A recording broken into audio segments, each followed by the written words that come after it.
Olá, turma! Hoje a gente vai estar falando um pouco sobre a introdução a testes e medidas. Esse é um conteúdo fundamental para a gente começar a falar sobre medidas e avaliação, cineantropometria e também outras avaliações físicas relacionadas à educação física, né? Envolvem o desempenho, composição corporal. E aí, para início de conversa, um ponto muito importante da gente estar falando é sobre a diferença sobre esses termos, né? Aqui no próprio título a gente vê a palavra teste, medidas, mas qual que seria a diferença entre um teste, uma medida e uma avaliação? O teste, ele seria o instrumento ou a técnica que você vai utilizar para obter uma determinada medida. Então, a gente já vê aqui que através do teste você vai determinar um valor numérico que vai se referir à medida, tá? Então, a gente tem aqui alguns exemplos. Por exemplo, a prova escrita, ou então a observação, ou resultado, né, de uma prova, o resultado de um teste físico. A avaliação, normalmente, ela vai ter ali um teste e o resultado desse teste vai ser a nota, né? Essa nota a gente pode chamar como medida. Então, a medida é o processo utilizado para coletar a informação obtida pelo teste. Então, a medida, ela normalmente atribui-se um valor numérico ao resultado. Então, algumas questões básicas para a gente falar sobre medida é: o que você pretende medir, por que você quer medir isso e como você vai medir isso. E aqui eu trouxe um exemplo básico. Então, se eu quiser saber sobre o percentual de gordura corporal de um sujeito, eu quero medir isso porque é um parâmetro que está dentro dos objetivos dele de praticar uma atividade física. Então, o porquê você vai medir, talvez para prescrever exercícios que ajude ele a perder peso ou controlar o peso. E como eu vou medir isso? Aí você tem que ver qual a técnica que te permite um resultado com essa medida, que aí no caso seriam a avaliação com equações que utilizam-se de dobras cutâneas.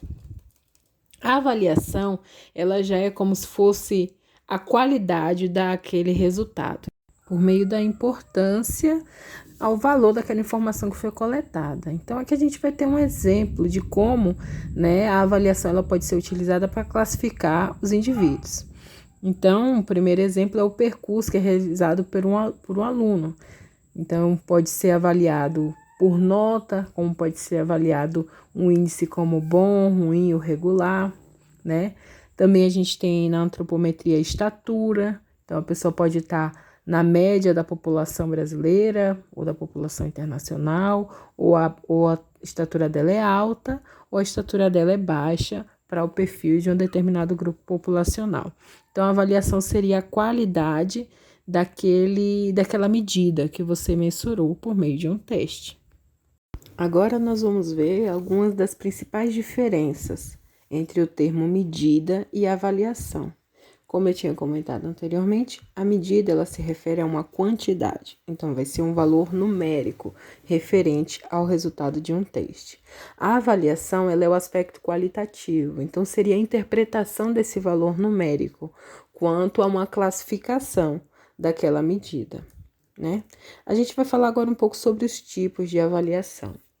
Todos nós passamos por vários processos avaliativos, né? Desde a nossa infância, nós estamos envolvidos no contexto educacional em testes, né? E avaliações.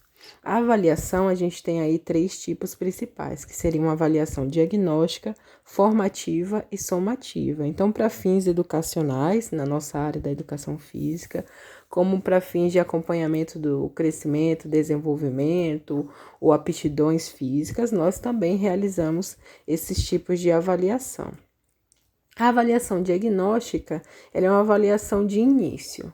Então, você faz ela para identificar os pontos fortes e pontos fracos de um determinado indivíduo ou grupo de pessoas, baseado naquela característica que você está querendo avaliar. Então, tem avaliações diagnósticas que acontecem em disciplinas que têm pré-requisito, por exemplo, cinesiologia. Eu sempre faço uma avaliação diagnóstica, porque tem como pré-requisito a pessoa ter cursado anatomia. A avaliação diagnóstica ela acontece quando você começa um programa de exercício, quando você inicia na academia, que faz uma anamnese para ver em relação àquelas medidas e proporções corporais, quais você precisa melhorar e quais você tem um bom desempenho. E é fundamental para que a gente possa elaborar um planejamento, né, para potencializar, para melhorar os pontos fracos, potencializar os fortes e melhorar os pontos fracos. A avaliação formativa, ela seria uma avaliação do processo, né, de como está progredindo o indivíduo no decorrer da aprendizagem, no decorrer das atividades que estão sendo feitas ou implementadas por um determinado programa ou plano de exercícios, né? Então, ela é importante para dar informações para o indivíduo sobre o progresso dele, se ele está próximo de alcançar a meta, ou se ele tem se mantido, né, em cima da média do que era esperado, e também para o profissional, para reavaliar o seu processo em como fazer com que a pessoa atinja o objetivo dela.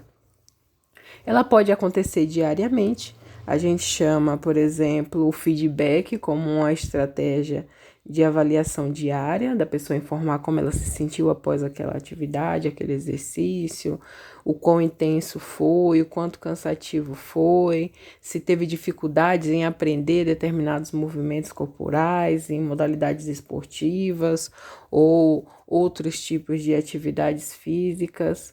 E isso vai ajudar a apontar e corrigir alguns caminhos para o aperfeiçoamento de quem está sendo avaliado, que pode ser um indivíduo ou um grupo.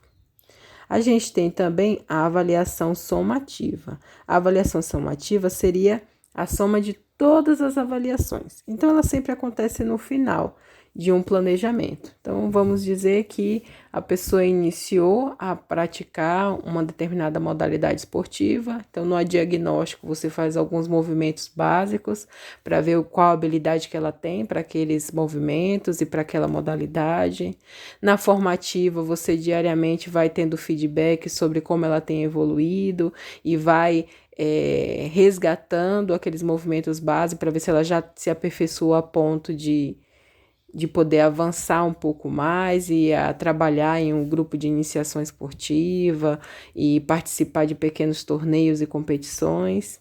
E a avaliação somativa é ao final do processo, quando se almeja ali um prazo para que aquele objetivo tenha sido alcançado. Na escola, a gente sempre tem um período, né, de abordar os conteúdos, que seria bimestral, trimestral ou semestral. Na faculdade, a gente divide por semestres.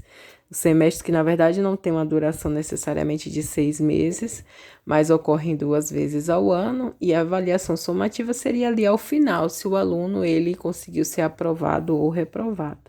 Então, o objetivo é ter um quadro geral de como foi o desempenho daquele período, para você ter uma avaliação com os resultados. São vários os objetivos, né, de um profissional ele realizar medidas e avaliações. E a gente vai estar aqui pontuando alguns deles, né? Os primeiros pontos seriam avaliar o estado que o indivíduo inicia o programa. E como a gente viu, essa seria uma avaliação diagnóstica. Essa avaliação ela ajuda a detectar algumas deficiências e também orientar, a partir da avaliação formativa, como superar essas deficiências por meio do processo, né, de planejamento de um determinado programa de atividades, de exercícios e de um planejamento de ensino. Ela também vai auxiliar o indivíduo a escolher uma atividade que possa motivá-lo e que vá ajudá-lo a desenvolver as aptidões dele em relação ao que é o objetivo dele de ser alcançado. Então, a gente tem, por exemplo, no meio educacional, diferentes ciclos de vida e algumas atividades normalmente sempre são mais atrativas aos jovens. E a gente tem que buscar atividades que possam motivá-los a desenvolver todas as suas aptidões. Então, o conteúdo programático e avaliar o processo te permite perceber alternativas que sejam mais instigantes e motivantes para aquele grupo desenvolver suas atividades e alcançar os objetivos, né? E a gente tem também aí como objetivo acompanhar o progresso do indivíduo pela avaliação formativa e no final pela avaliação somativa. A gente tem avaliações que têm a finalidade de desenvolver uma pesquisa, então você avaliar no início de uma determinada intervenção e depois avaliar o final para saber se aquela intervenção ela foi efetiva, se ela gerou benefícios para aquela população dentro do objetivo que tinha da pesquisa. E também tem avaliações que são para acompanhar o crescimento e desenvolvimento dos alunos.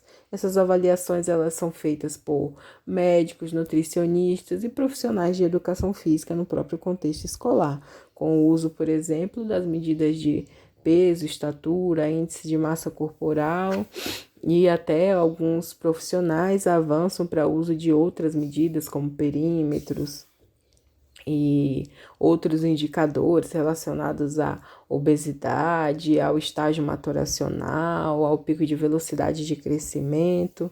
Então, é uma forma também de você avaliar para acompanhar se o crescimento e desenvolvimento tem acontecido de uma forma saudável. Nós temos que estar atentos também aos 3 princípios fundamentais das medidas e avaliações. Entendo esses princípios como dicas, que ajudam nós profissionais a nos prepararmos para um planejamento de ação no qual a gente inclui a avaliação inicial, de processo e também a avaliação somativa do resultado. Então, o primeiro princípio é que para se avaliar efetivamente, todas as medidas devem ser conduzidas com objetivos do programa em mente. Então, não é avaliar por avaliar. Existe uma finalidade, um objetivo que a partir daquele programa se buscou ser alcançado. Então, aí você vai escolher o teste adequado para avaliar aquele objetivo. Deve-se se lembrar sempre da relação entre o teste, medida e avaliação.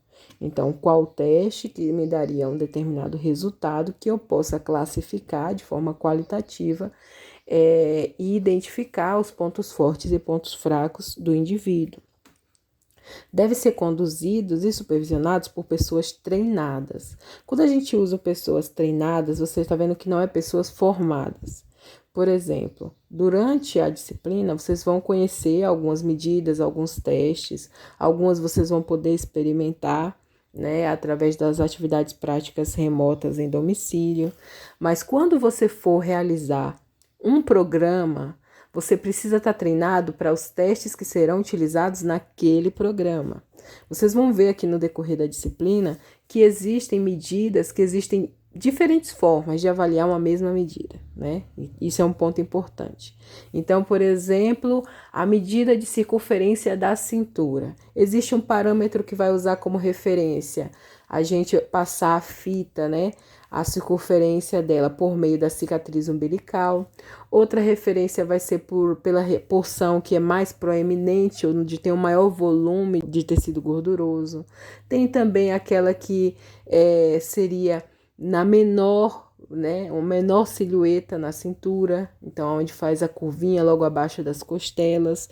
Existem várias formas de medir e te dar um resultado sobre um mesmo parâmetro. Então, você precisa estar treinado para como vai ser o protocolo daquele programa que você foi requisitado, que você está conduzindo uma avaliação, Então, por isso que a gente não fala pessoas formadas, mas pessoas treinadas para aquelas medidas que foram escolhidas para avaliação do programa. E o resultado, ele deve ser interpretado em termos de indivíduo como um todo. Então, a avaliação de um resultado, por exemplo, do estado nutricional do indivíduo, tem que se entender que ali não é só um corpo físico, mas também por trás desse corpo físico existem questões sociais que estão relacionadas ao peso corporal do indivíduo, questões psicológicas, mentais, cognitivas, Então, a avaliação ela pode ser dissociada em partes que precisa ser mensurada, mas o indivíduo ele não se divide em partes. O indivíduo ele tem que ser compreendido como um todo.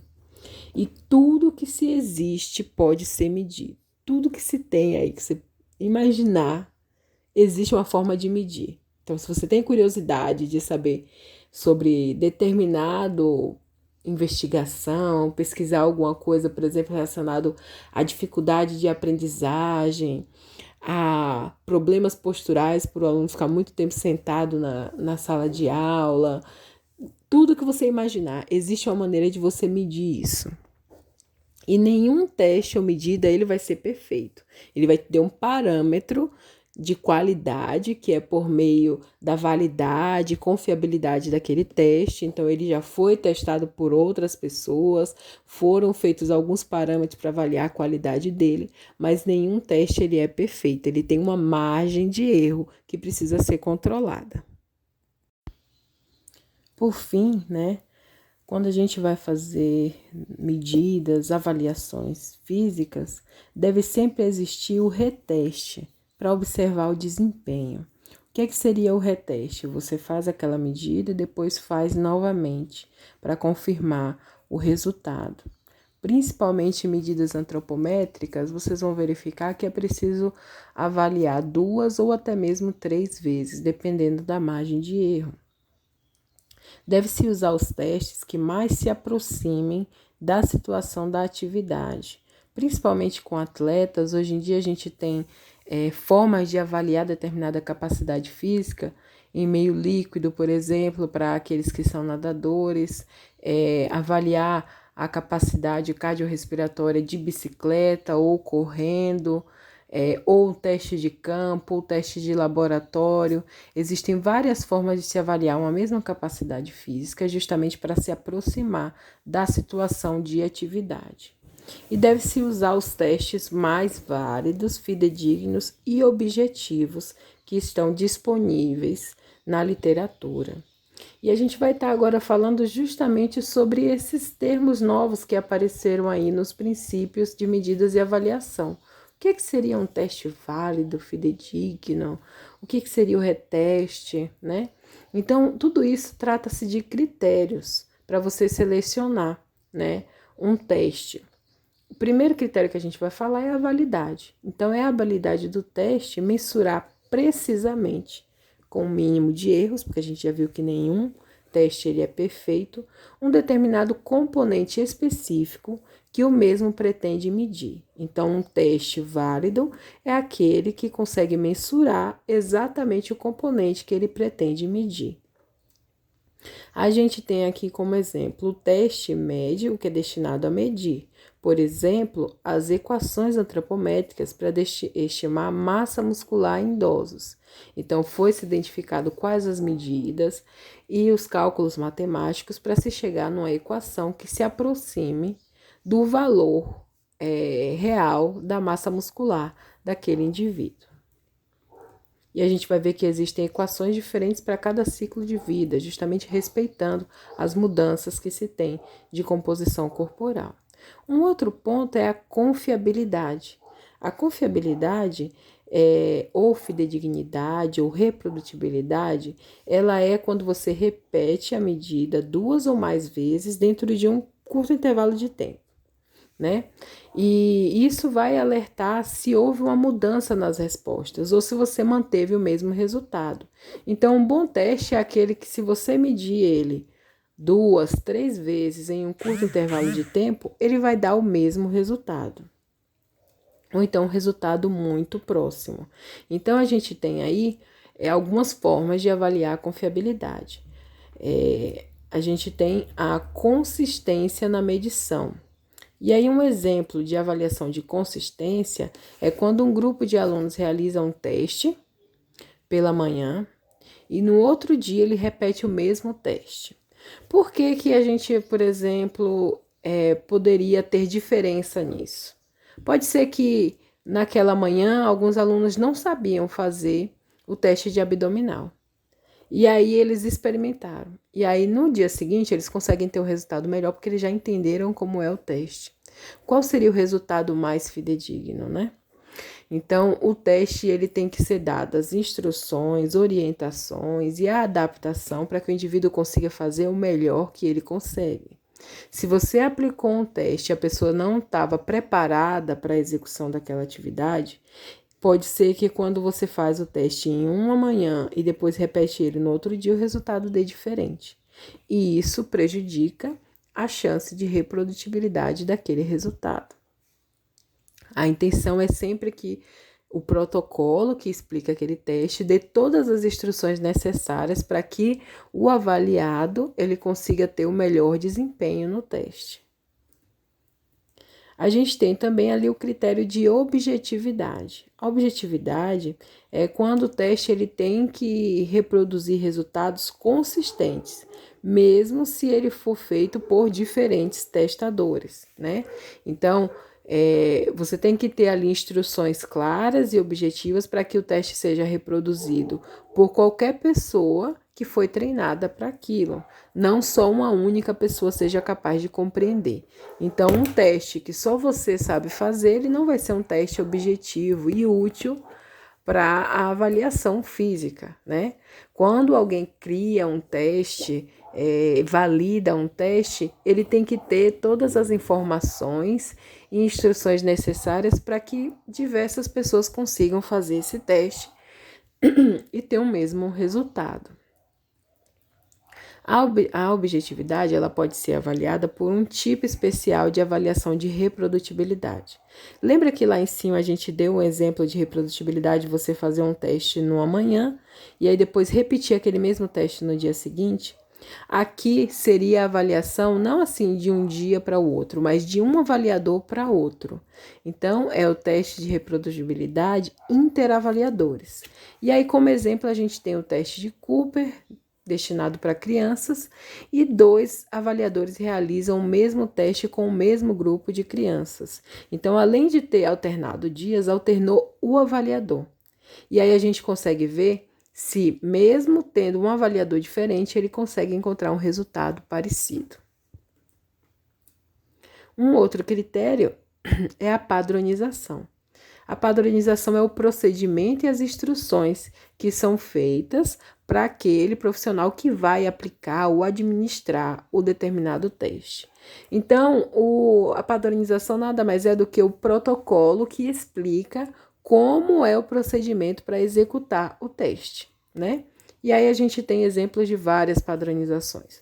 Como fazer o teste de Cooper? Tem lá o passo a passo de como tem que estar posicionadas as pessoas, qual a distância do percurso, como que vai ser computado a duração, quando que vai ser acionado o cronômetro, qual o comando que você vai negociar com as pessoas para que elas iniciem o teste de imediato que você dá o comando. O teste de abdominal também vai ter qual a posição inicial do avaliado, qual a posição do avaliador, qual a execução correta que a pessoa tem que repetir o movimento de abdominal. Então, tudo isso são instruções que precisam estar claras o suficiente para quem vai fazer o teste. E existem valores de referência como parâmetros para você saber se um teste ele é válido, fidedigno e objetivo. Quanto mais próximo de for o cálculo da validade, reprodutibilidade, objetividade do teste, melhor. Agora, seria, vamos dizer, o padrão ouro, o ideal, o que todos querem alcançar. Mas a partir de 0,5 ou 0,6, vamos dizer que 0,6, porque aí já tem uma chance de 50% ou mais, de mais de 50% daquele resultado ele ser real, ser fidedigno. Então, quando esse resultado está acima de 60%, a gente já pode dizer que o teste ele tem um bom parâmetro para avaliar aquela medida. Vamos falar agora sobre 2 pontos muito importantes para assegurar uma precisão nas medidas em que realizamos, né? Então, a gente tem aí 2 erros comuns que podem comprometer a precisão das medidas. Um é o erro de medida e o outro é o erro sistemático. O que é que a gente entende como erro de medida? O erro de medida pode ser um erro proveniente do equipamento que está sendo utilizado, por isso que o equipamento ele precisa estar calibrado. Quando a gente retornar às atividades presenciais, um cuidado que precisamos ter agora nesse período é justamente estar identificando quais os equipamentos estão em bom funcionamento, porque um equipamento que não está calibrado, ele vai dar uma medida que não corresponde à realidade. A gente tem também o erro do medidor, do avaliador. Então, quando a pessoa ainda não tem uma experiência em aplicar determinado teste, há uma probabilidade de, se ela não foi bem treinada, não leu as instruções, ela não executar aquele teste corretamente. E a gente tem um erro administrativo, que é um erro relacionado à organização do ambiente para a realização do teste. Então, na hora de realizar as medições, né, do percurso que precisa ser feito para determinado teste de aptidão física, não foi mensurado direito, não foi retirado os obstáculos que podem estar comprometendo o avaliador ou o próprio avaliado de executar o teste. Então, isso são cuidados que precisamos ter em relação ao erro de medida. E o erro sistemático, ele é representado por erro em função das variáveis que podem influenciar no teste. Por exemplo, a gente tem a medida da pressão arterial, a flexibilidade, a estatura do avaliado, né? Tudo isso ele pode sofrer uma influência pela hora do dia. Então, são erros de variáveis em que temos menos controle e que podem sim influenciar no teste. Agora, qual é a alternativa que a gente faz para reduzir o erro sistemático? Porque o erro sistemático todos estarão sujeitos. Então, uma forma de sanar é os testes serem realizados sempre numa mesma ordem. Primeiro eu faço um questionário, depois eu faço as medidas corporais, depois eu realizo os testes relacionados à força, flexibilidade e, por fim, eu faço os testes aeróbicos. Então, isso é uma forma de você organizar uma sequência para que os níveis pressóricos das pessoas estejam semelhantes e isso não gere um erro sistemático relacionado ao aumento da batimento cardíaco, pressão arterial. O aumento da estatura seria uma alternativa, você realizar os testes sempre no mesmo turno, porque quando a gente acorda, o nosso corpo está mais alongado do que ao final do dia, de ficar muito tempo na posição em pé, há um achatamento, isso pode prejudicar, não drasticamente, mas minimamente a nossa estatura. E a flexibilidade também, dependendo do teste que a pessoa fez antes ou depois, se realizou um aquecimento, né? Se ela fez um teste de força antes, é meio como se fosse um aquecimento do músculo para na hora que ela vai fazer o teste de flexibilidade. Então, isso pode ter uma influência. Então, manter uma mesma sequência no teste, padronizar um determinado horário do dia para realizar o teste, são pontos importantes para a gente abordar sobre precisão das medidas. E aí, por fim, agora a gente vai falar sobre a administração dos testes, como você se preparar para as avaliações. Temos aí 3 etapas importantes, que é antes de iniciar a coleta, a preparação, depois durante a coleta de informações e após a coleta de informações. Quais são os cuidados que a gente tem que ter antes, né? Familiarização com o material. Todos os avaliadores eles precisam conhecer o material que vai estar sendo utilizado. Planejar o local onde vai ser realizado o teste, se o local é adequado, se tem todos os equipamentos, se a distância necessária que precisa ter entre o teste e outro, se a sequência lógica em que vai ser realizado os testes foi respeitada. Planejar o espaço para quem vai ser avaliado, então um espaço destinado para que eles aguardem, um espaço destinado para que eles executem o teste. Organizar bem aonde vai ser anotada as informações e fazer uma série de inspeções nos equipamentos, se todos estão funcionando, antes de realizar o teste. Durante a coleta, né, o importante é seguir o protocolo. Então, informar os avaliados sobre o objetivo da avaliação, comportar-se bem e inspecionar os locais onde você vai fazer suas anotações. Já no pós-coleta, tem que organizar e deixar o espaço semelhante a como ele estava antes, né? Então, desmontar toda a área do teste, checar se os resultados foram bem anotados e todas as fichas foram armazenadas, tabular e realizar as análises com aqueles resultados. Então, depois de se ter feito o teste, você precisa ter uma planilha onde você vai digitar aquelas informações e avaliar os resultados, informar os resultados para os avaliadores que contribuíram com você naquela avaliação e é para eles que se destina a avaliação, e arquivar todas as informações que forem pertinentes àquele teste. Alguns cuidados que a gente tem que ter em organizar os testes em uma ordem coerente, manter sempre essa mesma ordem, ter procedimentos práticos, ficar atento à execução dos movimentos se for feita corretamente, realizar um aquecimento caso aquele teste exija, permitir um tempo de recuperação entre as repetições ou entre os testes quando o protocolo existe. Tentar favorecer o ambiente com as melhores condições climáticas, mas a gente sabe que isso não temos muito controle, mas quando possível manter um ambiente climatizado. Os testes escritos têm que ser em um ambiente calmo, tranquilo. Se você vai realizar uma pesquisa e coletar informações, é importante que você respeite os aspectos éticos e também de anonimato dos sujeitos em relação àquela pesquisa.